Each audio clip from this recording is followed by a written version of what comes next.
Bonjour Eric Lascompe. Bonjour Olivier Mona.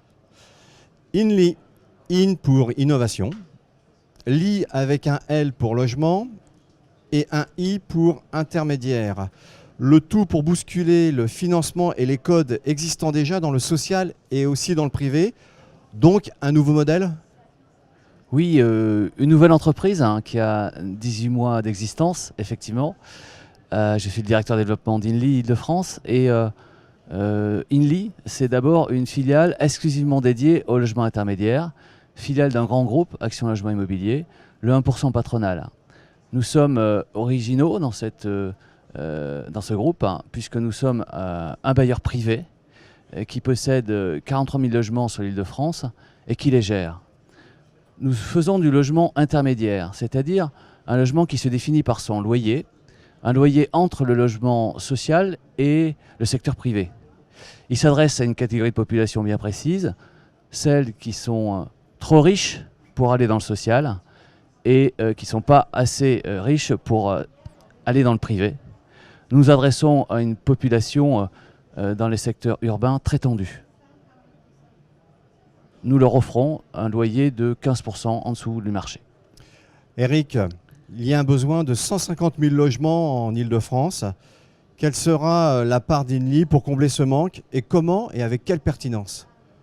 Effectivement, le logement intermédiaire est un produit mal connu qu'il faudrait réinventer, c'est le défi d'INLI. Il est mal connu parce qu'il n'existe pas dans la politique des collectivités territoriales. C'est un produit qui n'est pas identifié dans les aménagements la plupart du temps parce qu'il n'y a pas de demande qui s'exprime auprès des maires directement. Pourtant, quand on fait une analyse, il y a 450 000 familles identifiées en Île-de-France qui pourraient tout à fait rechercher un logement intermédiaire. 2 tiers d'entre elles ont déjà trouvé une solution.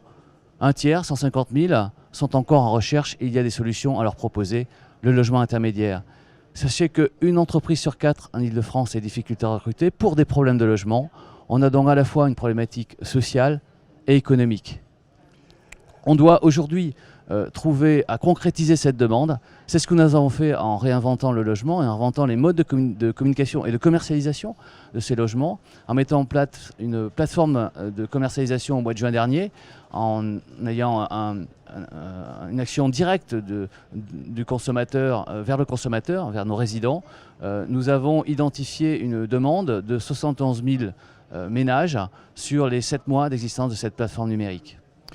À l'envers des frontières privées, INLI part des outils de l'ESS, donc de l'économie sociale et solidaire, pour entrer dans l'impact real estate. Est-ce que c'est plus facile ou finalement c'est pas évident ? Non, c'est passionnant. C'est passionnant parce qu'on s'est lancé un défi qui est de construire une offre nouvelle, de proposer une offre nouvelle de 80 000 nouveaux logements intermédiaires. C'est un vrai défi qui concerne Action Logement et la raison de ce groupe, la raison de notre action, c'est de rapprocher le logement du lieu de travail en créant des logements attractifs, attractifs au sens où ils sont dans des cœurs de ville, dans des cœurs de quartier. Ils participent à l'économie locale en faisant vivre des commerces de proximité. Et puis c'est un défi de performance puisque on décide de construire une ville où les logements seraient à moins d'une demi-heure du lieu du travail. Et donc on se concentre sur les gares qui existent, les gares qui sont à construire avec les réaménagements urbains de l'Île-de-France, le Grand Paris. Tout ça est notre terrain de jeu pour construire cette offre massive et c'est la façon de participer à la mutation de ces territoires très profonde en tant qu'acteur de la ville.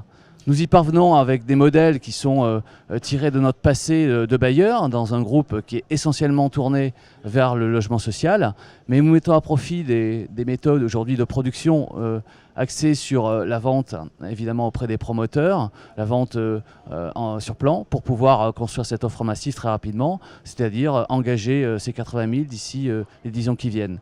Nous le faisons aussi et nous le faisons évidemment en concertation avec les collectivités qui seront tout à fait aptes à introduire dans leur politique locale du logement intermédiaire pour répondre à ce besoin identifié. Conclusion, merci Eric. Peut-on changer le monde ? On est en train d'écrire... Alors là, en 10 mots. On est en train d'écrire l'horizon urbain de 2050. Donc effectivement, nous avons en main quelques paramètres du futur à gérer en réflexion et en concertation avec tout un tas de parties prenantes pour trouver les meilleures réponses aux équations d'aujourd'hui. La réponse se fera dans le futur. Merci Eric. Merci Olivier.